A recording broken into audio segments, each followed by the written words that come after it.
बिस्मिल्लाहिर्रहमानिर्रहीम, अस्सलाम वालेकुम। आज की वीडियो में हम बात करेंगे बेनज़ीर इनकम सपोर्ट प्रोग्राम में जांच पड़ताल वालों को कब तक शामिल करेंगे। आपको पता है न्यू चेयरपर्सन जो आई हैं वो रुबीना खालिद हैं बेनज़ीर इनकम सपोर्ट प्रोग्राम की। तो यार वाई न्यूज़ के साथ उन्होंने गुफ्तगू करते हुए एक बात बताई है जो लोगों के लिए खुशखबरी भी है।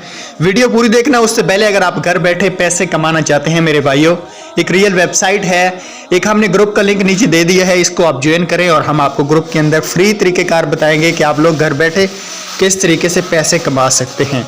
आज की वीडियो को शुरू कर लेते हैं। कोई भी आपका सवाल है आप कमेंट ज़रूर कीजिएगा, हम आपको ज़रूर रिप्लाई देंगे। चलें आज की वीडियो को शुरू कर लेते हैं।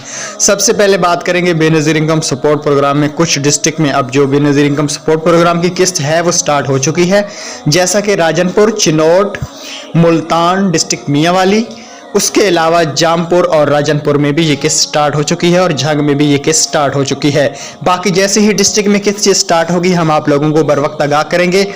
उसके अलावा अब हम जांच पड़ताल वालों को जो पैसे देंगे, ये रुबीना खालिद का जो बयान था वो ये है कि जनवरी ही में मिलेंगे। जी हाँ दोस्तों, अब ये उतरे तक जांच पड़ताल वालों को पैसे नहीं मिलेंगे। मेरी बात याद रखना, जब तक न्यू जो ओल्ड बेनिफिशरी हैं ये सर्वे सब नहीं करा लेती और जब तक उनके पैसे बंद नहीं होंगे उतने तक न्यू बेनिफिशरी को पैसे बिल्कुल भी नहीं मिलेंगे। Thanks for watching. अल्लाह हाफ़िज़।